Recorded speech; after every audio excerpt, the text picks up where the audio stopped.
Assalamualaikum warahmatullahi wabarakatuh. Perkenalkan, nama saya Nurul Fadila dari kelas 3A Akuntansi Pagi dengan NPM 1905-170044. Saya dari Universitas Muhammadiyah Sumatera Utara dari Fakultas Ekonomi dan Bisnis, Program Studi Akuntansi. Di video kali ini saya akan menjelaskan tentang bahaya pemakan riba. Riba adalah penetapan bunga atau melebihkan jumlah pinjaman saat pengembalian berdasarkan persentase tertentu dari jumlah pinjaman pokok yang dibebankan kepada peminjam. Riba secara bahasa bermakna ziyadah. Dalam artian lain, secara linguistik, riba juga berarti tumbuh dan membesar. Riba memiliki beberapa bentuk.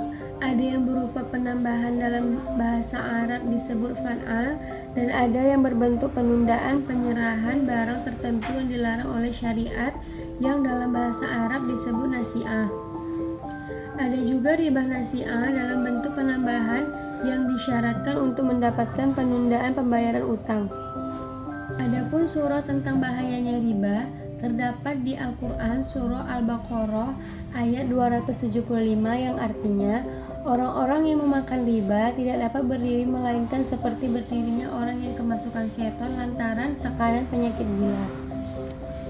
Maksudnya yaitu orang yang mengambil riba tidak tentram jiwanya seperti orang yang kemasukan setan. Macam-macam riba.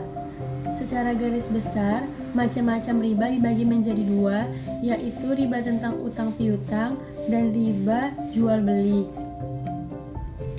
Yang pertama, riba hutang piutang.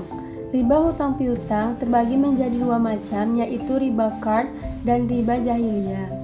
Riba qard yaitu suatu manfaat atau tingkat kelebihan tertentu yang disyaratkan terhadap yang berhutang. Riba jahiliyah adalah hutang yang dibayarkan lebih dari pokoknya karena si peminjam tidak mampu membayar hutangnya pada waktu yang ditetapkan. Yang kedua, riba jual beli.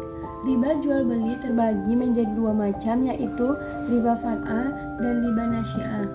Riba fa'al yaitu pertukaran antara barang-barang sejenis dengan kadar atau takaran yang berbeda dan barang yang ditukarkan termasuk dalam jenis barang ribawi. Riba nasi'ah yaitu penangguhan, penyerahan atau penerimaan jenis barang ribawi dengan jenis barang ribawi lainnya. Bahaya pemakan riba. Yang pertama, hartanya tidak diberkahi dan akan dimusnahkan Allah.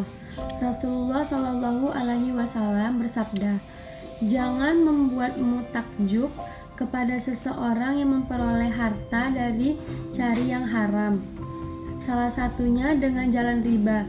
Jika dikembangkan maka tidak diberkahi." Hadis riwayat Tabrani dan Baihaqi. Yang kedua, dibangkitkan dalam keadaan gila. Rasulullah Shallallahu Alaihi Wasallam bersabda, "Jauhkanlah dirimu dari dosa-dosa yang tidak diampuni. Salah satunya adalah memakan riba.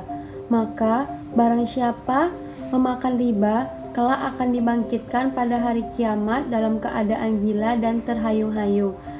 Hadis riwayat Tabrani. Yang ketiga, dimasukkan ke dalam neraka selama-lamanya. Yang keempat, berenang di sungai darah dan mulutnya dilempari batu.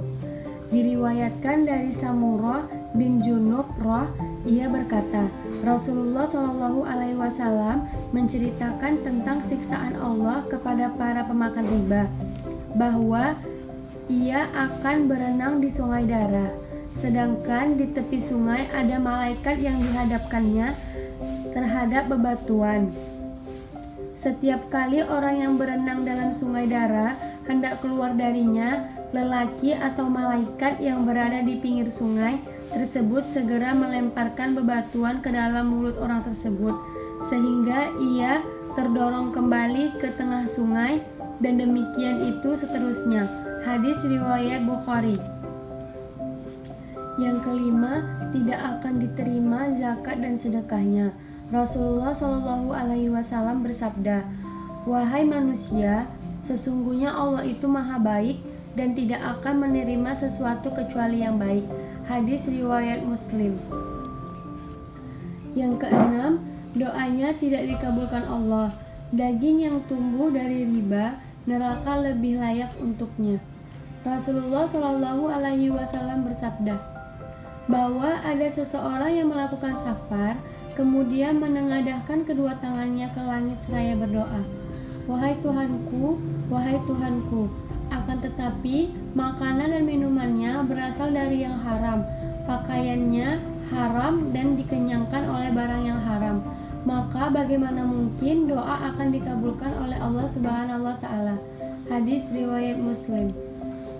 Yang ketujuh, dilaknat Allah dan Rasulnya. Rasulullah Shallallahu Alaihi Wasallam bersabda, dari Jabir ia berkata, Rasulullah melaknat pemakan riba, pemberi riba, dua saksinya dan penulisnya. Dan beliau bersabda, mereka semua sama derajat dosanya. Hadis riwayat Muslim. Yang kedelapan, diperangi Allah dan Rasulnya. Allah berfirman, maka jika kamu tidak mengerjakan atau meninggalkan sisa transaksi riba, maka ketahuilah bahwa Allah dan Rasulnya akan memerangimu. Dan jika kamu bertaubat dari pengambilan riba, maka bagimu pokok hartamu, kamu tidak menganiaya dan tidak pula dianiaya. Quran Surah Al-Baqarah ayat 279. Yang kesembilan, dosanya lebih besar daripada zina dengan ibu kandung sendiri. Rasulullah Shallallahu Alaihi Wasallam bersabda, dosa riba itu ada 73 pintu. Yang paling ringan adalah seperti dosa seseorang yang menzinai ibu kandung sendiri. Hadis riwayat Al-Hakim dan Al-Baihaqi. Demikianlah penjelasan dari saya tentang materi bahaya pemakan riba. Apabila ada salah kata, saya mohon maaf, kepada Allah saya mohon ampun. Assalamualaikum warahmatullahi wabarakatuh.